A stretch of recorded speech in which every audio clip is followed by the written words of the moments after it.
Hello and welcome to Puzzle Masters product review. Today we will be taking a closer look at Kleinkunst puzzle. This puzzle was designed by Jürgen Reiche and made by Siebenstein Spiele in Germany.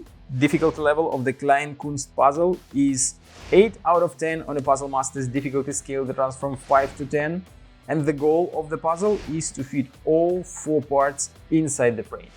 As you can see, 3 of 4 parts are very complicated. They have quite unusual shapes, and if you put one piece inside the tray, then you have a little bit of space inside that you definitely have to use to fit the rest of the parts inside.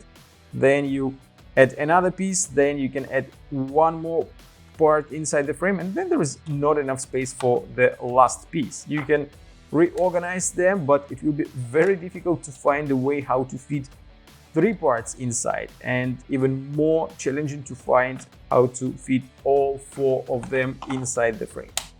This puzzle is made from laser cut wood. As you can see, we have many different colors of wood, but they can be different since it is wood and colors may vary.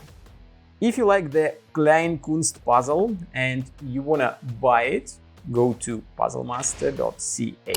Thank you for watching. See you next time.